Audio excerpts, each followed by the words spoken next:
Good morning everybody. I am Dr. Rajita Nair. I am from English Department, Vardhaman College of Engineering. We are going to discuss the topic resume today. How to write a resume. So many students have a problem with interviews. When we use the word interviews, they have butterflies in the stomach. To attend an interview, we have to prepare our resume. I advise my students to prepare a resume in their first year of BTech. If they prepare that resume, they can add or they can incorporate, or if they want to delete anything every year. That becomes easy for them by the end of their fourth year, we can say. So this resume is nothing but our advertisement. Assume yourself as a product or assume yourself as a salesman. You are giving an advertisement for your skills and your experience. If you are a salesman, you are giving an advertisement for your product. Your product is your skills and your experience. And this resume is your advertisement. So your resume has to be very beautiful, wonderful also. So while preparing the resume, certain things we have to keep in our mind. Like we know pretty well that we have to write all the important details in our profile, in our resume. But sometimes we forget to incorporate certain things and all. So if you prepare it beforehand, it will be easy for you to carry that for the interview. So let's start the topic, resume writing. Okay. Here is the definition for a resume. And also we are going to discuss what's the difference between resume and curriculum vitae. That is CV, we call it CV. So that is a Latin word for profile, a person's personal or we can say professional profile. So resume, you can see the stress falling on E. So many students have a problem while using this word. The pronunciation, generally they go wrong. It is not resume, it is always resume. It is resume. So a resume or a curriculum vitae is a summary of a person's academic and professional history. It gives the profile of a person, whether it is resume or CV. It's only a brief summary of your professional or academic details, we can say. And it incorporates academic qualifications, work experience, skills and accomplishments. It's not that you have to go for only these things, you can incorporate many other things also. First, let us discuss the skeleton of it. What are the most important points of a resume when you are preparing? So a resume is normally 1 or 2 pages. The difference between the length of CV and resume is this. So it will be always 1 to 2 pages. It may run into 1 to 2 pages, whereas CV can be of 3 pages also. Okay, that's a major difference between a CV and also the resume. Here it is. A CV aims to give a complete picture of one's academic and professional accomplishments. A person who has got a lot of experience and all, generally such people will go for CV because they are giving the entire picture of their academic skills and professional accomplishments and achievements and all, experience, expertise, everything. Whereas in the resume, a resume is concise, a brief. It is a brief summary of and mentions only those specific details relevant to the job being applied for. So whatever job they are going to apply for, so that only they'll give. Those specific details only will be given in the resume. I think you understood the difference. One is the format wise, one is lengthier than the other one. Resume is shorter, whereas CV is longer than that one. And the other one is this. CV is used for people who have got a lot of experience, and in that they incorporate all the accomplishments, academic skill, everything. Whereas resume, it is only a brief summary of it. Next we'll go for types of resumes. There are several types of resumes. Today we are going to discuss 4 types of resumes. The first one being chronological resume, functional resume, combination resume and targeted resume, or we can say that it is also not very important, but still the major 3 ones are this, that is chronological resume, functional and combination. Let's start with chronological resume. What is chronological resume? Simple. In all the resumes, remember one thing, that we should not write the title as resume or curriculum vitae or CV. Don't give the title for that, because everybody knows it is a resume. It is understood by everybody. It is assumed. So you need not give the title as resume or curriculum vitae. Then we'll start with chronological resume. It is best suited for candidates with plenty of work experience relevant to the job being applied for. If a person has got a lot of experience, for such people, generally freshers don't use this chronological resume because they don't have work experience, work history, they can't mention in that.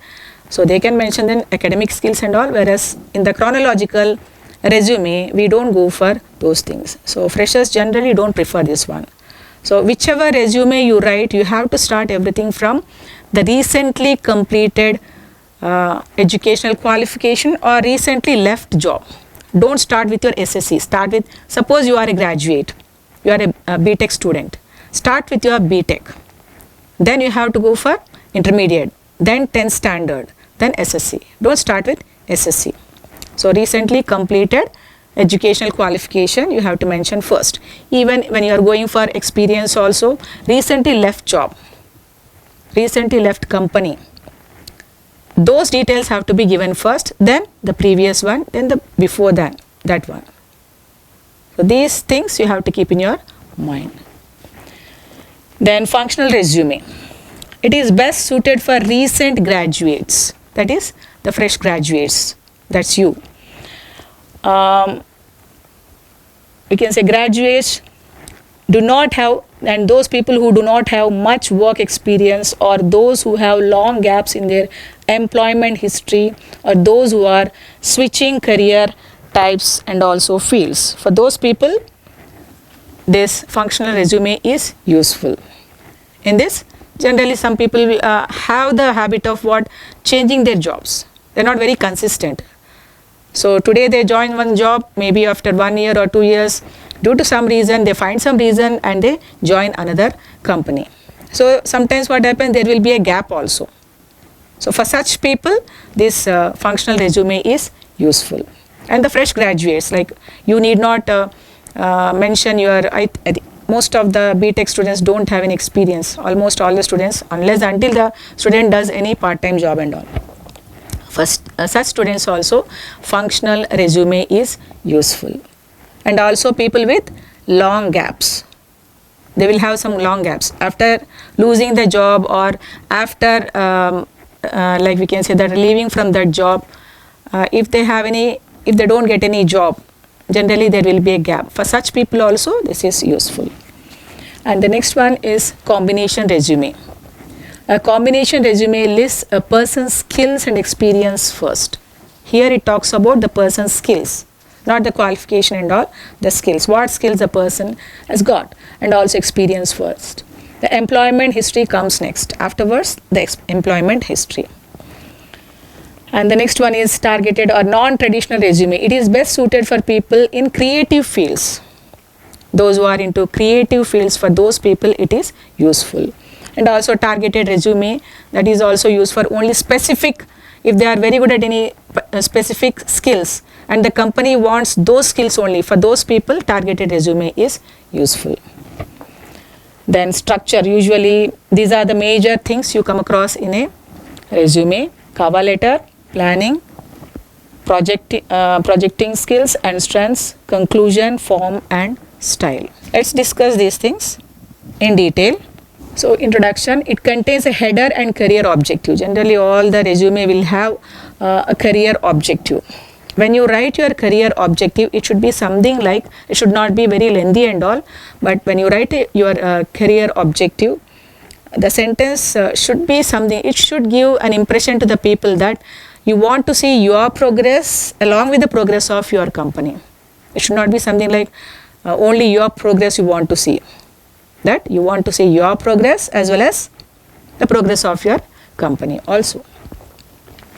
That should be the objective. Generally objective should be there in all the resume. And experience, it contains work history, designation, place of work, total duration of work. All these details have to be mentioned in your resume. Other responsibilities, what are the other duties assigned to you. Then while giving the above details, bullet format, action words are used. Usually to give an impression and also to get focus on that, you have to go for action words. educational qualification. Just now I have explained to you that you have to start from the recently completed course. So section should include qualifications, both education as well as additional. So you can separate them as academic skills and technical skills. Academic qualifications and technical qualifications. That way also you can mention. Then the awarding bodies, year of passing, which year, which grade you have got, and percentage of score. Nowadays percentage is not there, CGPA or those things you have to mention here. Certification, have you done any certification courses, those things. Then achievements, what are your achievements, whether it is cultural or academic or anyways, whatever achievements you have, that you can mention here. Then personal details, it includes name of parents. You should not start with your name of parents. Always you are hired by the people, you are very important, your parents are not very important because it is not a marriage alliance. So here you are very much important. So give your details first, then your parents' details also have to be given, marital status, age, then interest and hobby. And if you have one hobby only, you have to mention that suppose you have the hobby of reading books, yes, mention that. And if you don't have the habit of reading books, if you say that I read novels, they may ask you in the interview, they may ask you that okay, whose novels do you read? Immediately most of the students give an answer that I read the novels of Shakespeare, whereas Shakespeare never wrote any novels. He wrote only dramas and poetry, sonnets you can say. So if you have that hobbies, then only have to mention, otherwise you need not. Then references, that is, this includes the name and contact details of the people worked with and however the practice. Suppose somebody who is known to you worked in that organization, you can give the reference of that person with the contact details so that you may get the job. There is a chance of such things. And general editing and proofreading of a resume. After writing all these things, proofread the resume for any punctuation, grammar and spelling errors. Check all the punctuation marks, then grammar and also spelling. Proofreading is must, because the employer may get thousands of resume. They may not be having much time. They may spare only 1 or 2 minutes of time. So they have to go through everything in 1 minute of time. So check that. Legible and attractive. User Times New Roman or Verdana, this you have to use, and the font size should be 12. Okay, and these things you have to follow. Tips to prepare a good resume. These are some of the tips to prepare a good resume. That is, key information has to be given, and experience, educational qualifications have to mention properly. Then strengths are to be highlighted, and some more are given here. Instead of it should be you attitude but not I attitude. Okay, use laser printer and use most impressive or appropriate vocabulary. You need not go for very high fund of words. Use simple vocabulary which can be followed by anyone. So if you know that word, if you know the meaning of that word, only you have to mention that. Otherwise don't use it unnecessarily. Then avoid word resume. Just now we have discussed, we should not mention the title over there, mentioning expected salary, then address of the former employer. It's not required. Reasons for leaving the previous jobs unless until the person asks. The resume you need not mention that. And your weaknesses, the weakness, don't mention your weakness. This is a sample resume. This is a sample resume. You can go for n number of formats here, but the major ones you have to mention here. So here you can see the Neha Kotari, the person's name is written here. That is followed by, so generally we can even go for email address here. You can mention email address, phone number, address here. Instead of address, you can go for email address first, phone number also you can mention. Anyways, it is okay, but contact details have to mention properly. When you are giving your email ID, don't go for these funny email IDs. Create something which is very, very professional. It should sound, it should look professional. Don't use your nickname and create an email ID, which is a wrong one. Never do that.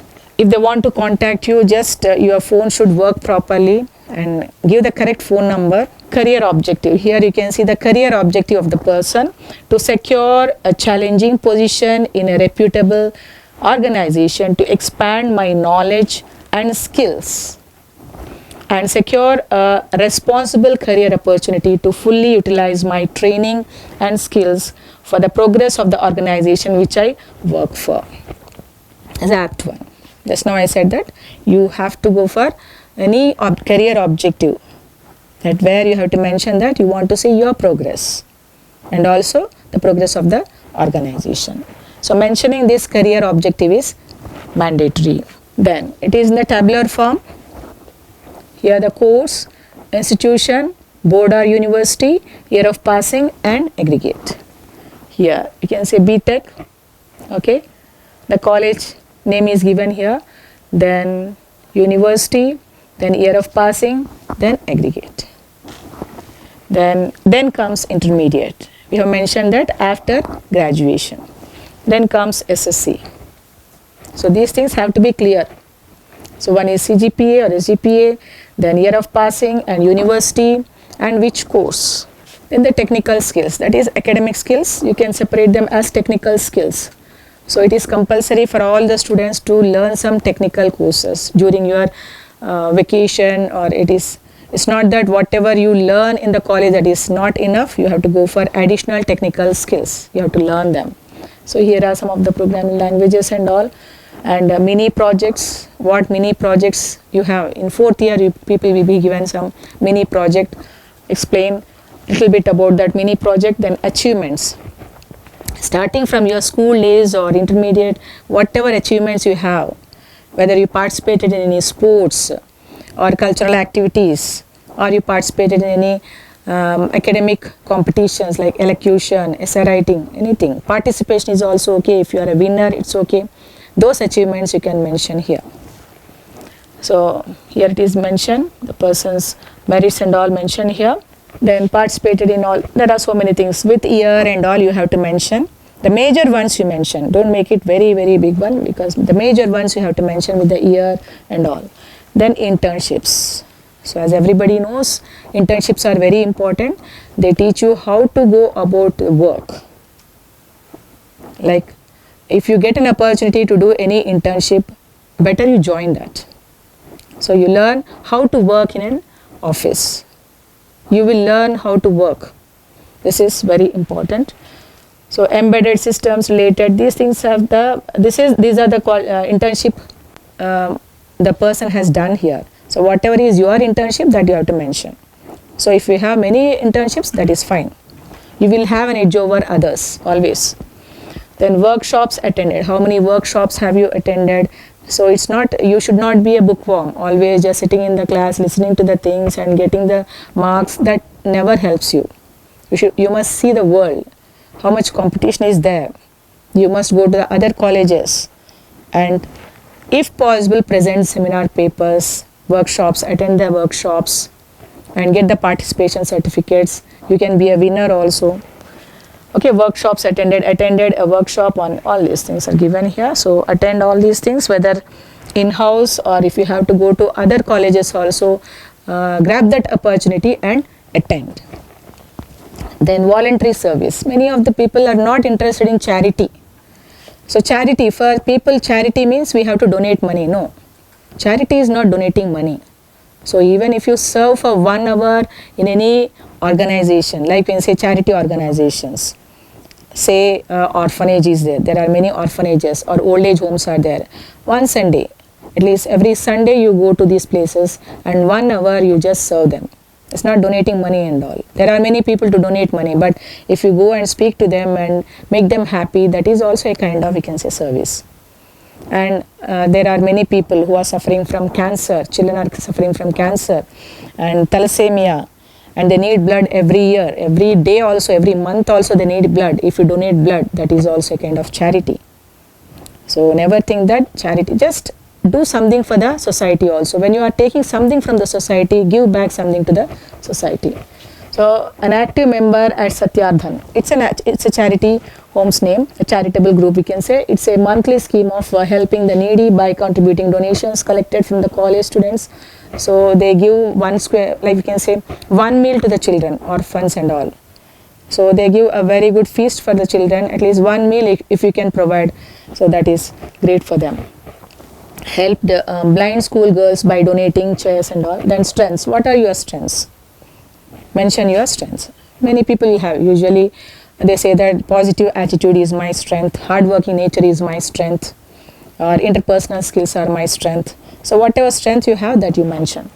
Then hobbies. If you have hobby only, you have to mention. Don't mention if you don't have any.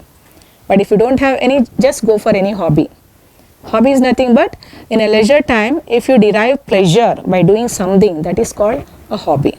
So listening to music and all, nowadays I don't think it is a hobby. Some creative skill should be there, like gardening can be a hobby, cooking can be a hobby, but eating is not a hobby. Then reading novels and personal details. Then you have to give the personal details, that is the person's name, father's name, mother's name is given here, and the gender of the person. Then how many languages can you read and write? Sometimes you can speak the language but you can't read and write. So that you have to mention here. How many languages can you? Nowadays people, they learn French. If you learn any other foreign language other than English, so it will be an edge over others if you have that extra language. Then the declaration. Before that you can go for reference also. If you want to mention any references and all, you can mention.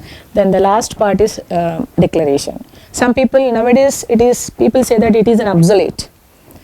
People are not using it, but somehow declaration is compulsory. I do hereby confirm that the information furnished above is true to the best of my knowledge and belief. So try to be as much honest as you can when you are writing your resume. So sometimes you may go wrong and all, but still try to be more honest. That honesty will fetch you a lot.